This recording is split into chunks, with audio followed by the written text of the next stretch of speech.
A prominent billionaire gave a graduation speech the other day. The key message? Work hard to be successful. Another prominent billionaire gave a graduation speech a year later. The key message? Working hard is bad advice. Do what feels fun to be successful. Europeans mock Americans for working too hard. Boomers lament millennials for laziness and entitlement. Republicans fume that the work ethic America was built on is eroding like cliffs against crashing waves of handouts. Democrats believe that too much work is making us sicker and lonelier. Today, hustling competes with YOLO. The search for spirituality wrestles with the quest for commercial success. Slow down and meditate. Hurry up and embrace AI. Technology will reduce our toil. Technology will kill our spirit. At the heart of all these swirling debates lies the ever-pulsing question, what is the merit of hard work? I'm not here to argue whether hard work leads to material success. What I want to suggest instead is that hard work is necessary for our happiness and well-being. As it turns out, our souls need proof of work. So what exactly is hard work? Let's keep it simple. Hard work is whatever you personally feel is hard for you. It's effortful. It's uncomfortable. It takes something out of you to do it. And it's deeply personal. For some, the repetitive labor of digging weeds under the hot sun would be considered hard. For others, gardening is their relaxation. For some, speaking in front of a crowd feels like chewing glass. For others, it's as effortless as breathing. You know what's hard for you. No one else needs to define it. Now, let me ask you, what do you want? Perhaps you dream of the keys to a gorgeous house filled with natural light. Maybe you yearn to sample croissants in Paris and curry in Kyoto. Or your wishes might be simpler, a rocking chair, a good book, a cat purring on your lap. I've gone through a million incarnations of wants. When I was younger, I wanted what every fifth cartoon commercial showed me, a doll that could whirl through the air when you pulled a string, a plush dog stuffed with surprise babies, a miniature playground that fit in a compact, high poly. I wanted the honey bathed cereals, the wobbly jellos. I wanted freedom in a shopping cart. As I grew older, those wants evolved. Now it was bell-bottom jeans and tiny backpacks. Now it was tickets to concerts, the smile of a cute boy, the sanctuary of my own room. My wanting was ferocious, some might call it ambition. I was the cliché American dreamer, hungry for the lives I read about in glossy magazines, in YA novels, on rich people shows. You know what they say, be careful what you wish for, because you just might get it. There's a song in Hamilton where Alexander Hamilton and Aaron Burr sing about fatherhood. My father wasn't around. I swear that I'll be around for you. I'll do whatever it takes. I'll make the world safe and sound for you. It's a tale as old as time. Loving parents who have suffered want nothing more than to shield their children from pain. Those who labored tirelessly to put food on the table push their kids into certain paths, competition, college, medicine/law/engineering/MBA, so they can attain the North Star of being comfortable. Comfort is our new religion. Its seductive whisper is everywhere. Isn't your life stressful enough already? Why talk to people you disagree with? Why endure inconvenience when groceries, meals, and weed can be summoned to your door? Why brave traffic when you can Zoom from home in bunny slippers? Why go through the hassle of dating when you can swipe? And if swiping feels like work, just scroll through endless explicit videos, one click away. And now, we have AI. Our newest messiah. AI will plan your week, do your shopping, write your emails, curate your entertainment, gather your research.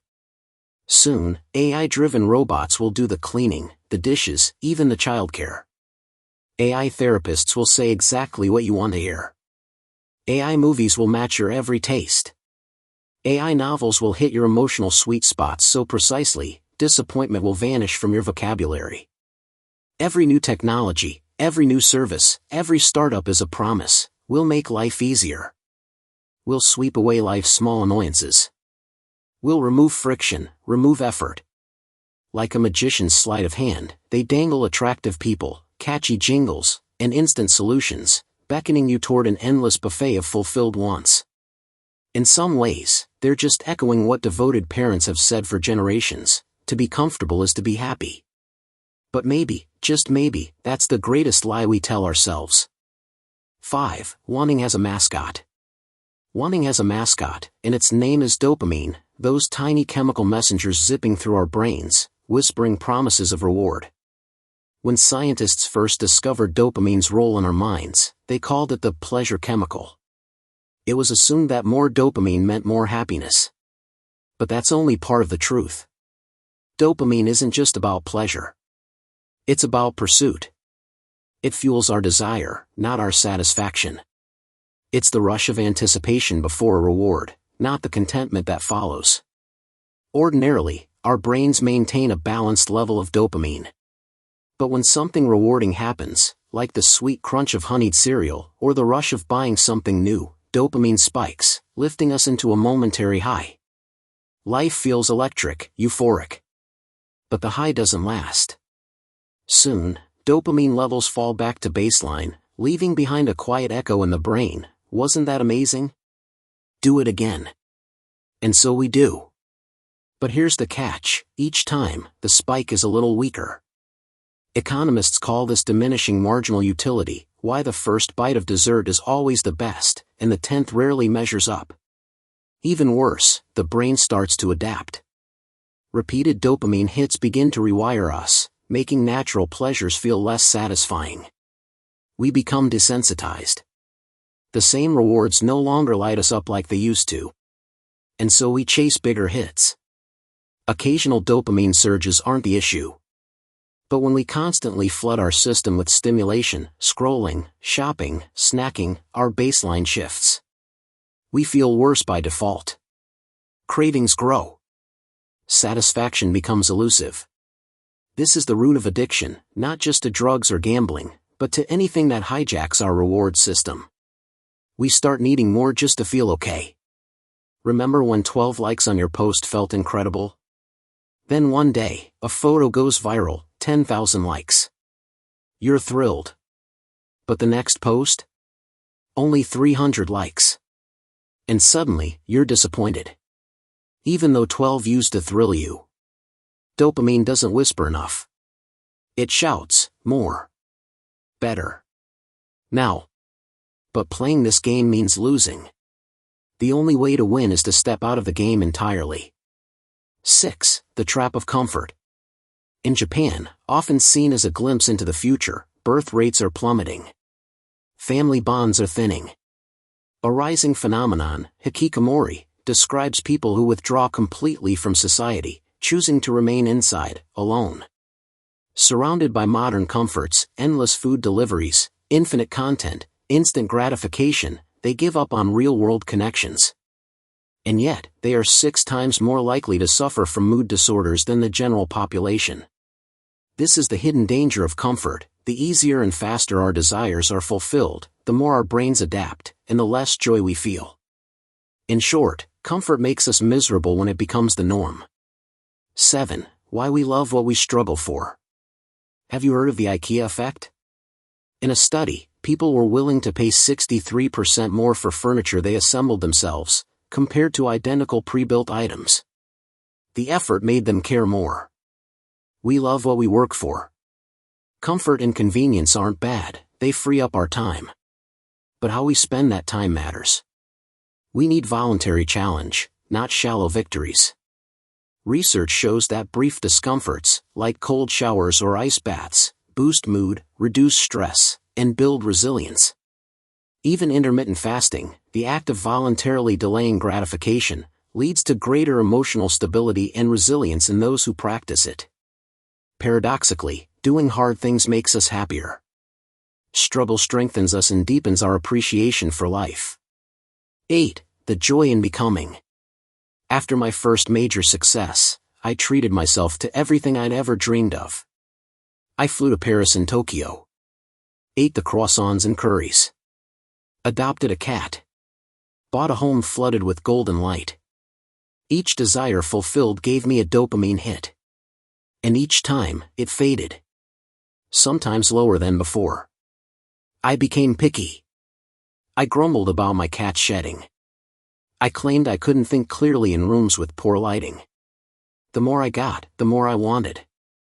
I built and launched dozens of tools designed to make life easier.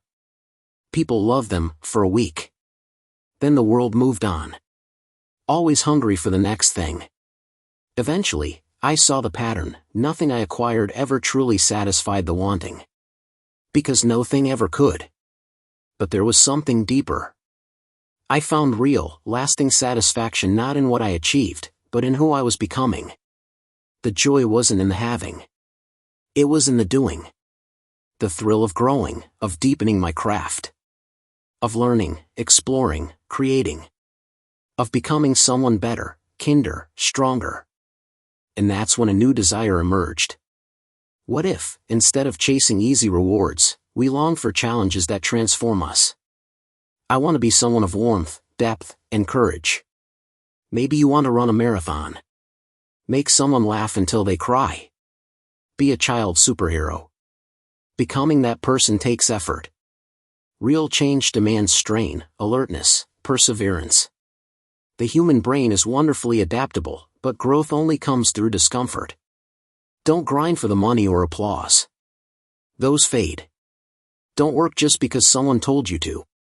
Life is too precious to live someone else's script. Instead, work hard for you. For the pride you feel when you're closer to who you've always wanted to be.